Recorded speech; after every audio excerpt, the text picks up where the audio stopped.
Have you ever heard the term SSH or secure shell, and you were curious but didn't really know what to do with it? If so, this video is the right introduction for you. In a three-part series, I will guide you through these 3 steps: how to log into a remote machine, how to set up asymmetrical key pairs, and how to use a config file.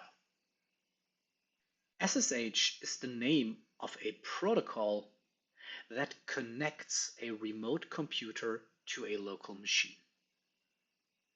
We can use it to control computers remotely, whether this remote computer is a Raspberry Pi that's located on your desk, a machine that's in another room, or a supercomputing cluster that is in some server center on a completely different continent. We use SSH to connect a so-called client to a server. Throughout this video, we will refer to localhost as the computer that's sitting right in front of you, that you're using probably right now, and remote host, the computer that you want to connect to.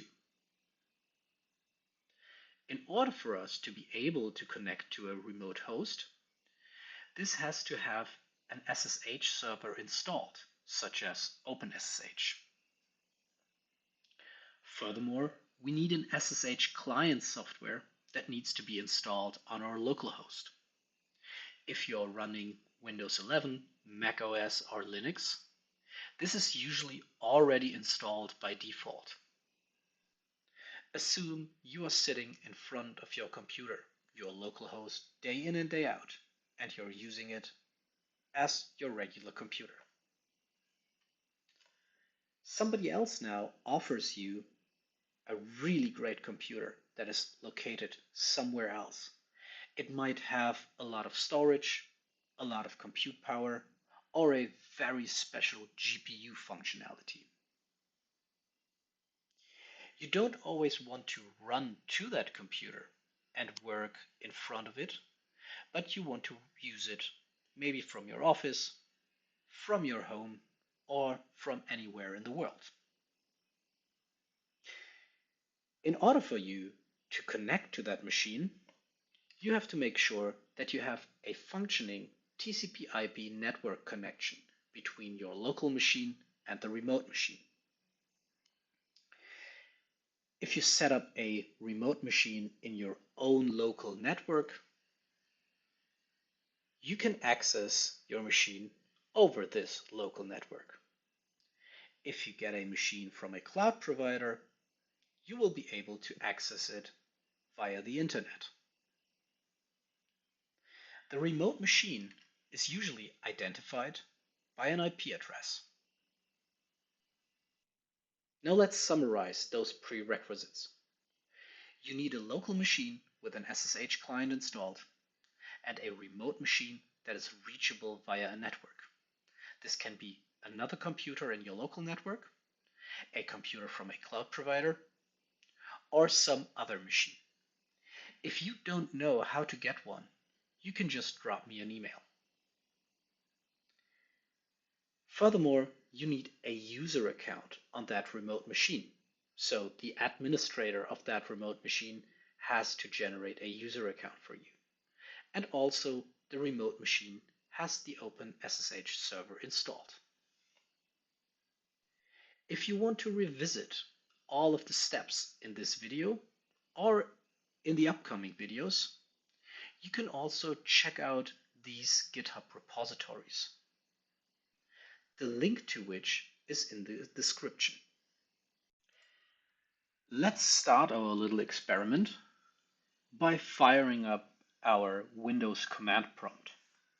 Press your Windows key, type cmd, hit enter, and this black window should open.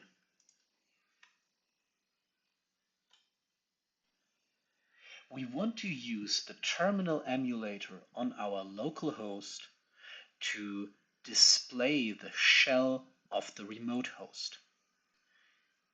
Think of it as maybe a remote control of the remote computer. Okay, so let's assume you now have a remote machine. You should make sure that the OpenSSH server is installed on that remote machine. If you got it from a cloud provider, chances are that OpenSSH server is already installed. If you set it up yourself, you might have to install it manually.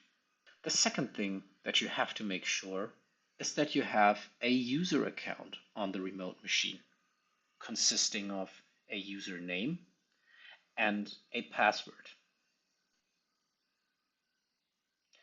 Assume you have both of these. Now we can try connecting to our remote machine using the SSH client program, which is on our local host. To open the SSH client program, we simply type SSH into our command prompt. Press enter and you will be confronted with this output. This is supposed to show you how you can use SSH. Don't worry too much about all of this output. I will show you how you can connect to a remote machine quite easily. First, let's type again our program command, SSH. Now, we type the username, not the username on our local host, but the user on the remote host. In my case, that's Max. We have to tell SSH to which machine it should connect. This is usually indicated by an IP address. In my case, it's this address. When I now press enter, the SSH client software will try to connect to the SSH server software on the remote machine. When we're doing that for the first time, the SSH client will ask us whether this is really the machine we want to connect to. It shows us the IP address again and a so-called key fingerprint. What this key fingerprint is, I will tell you in a different video. For now, let's assume that the IP address and the fingerprint match to the machine that we want to connect to. By typing yes and hitting enter, you get to the next step. Now, the output that you see comes already from the remote machine that wants to know your user's password.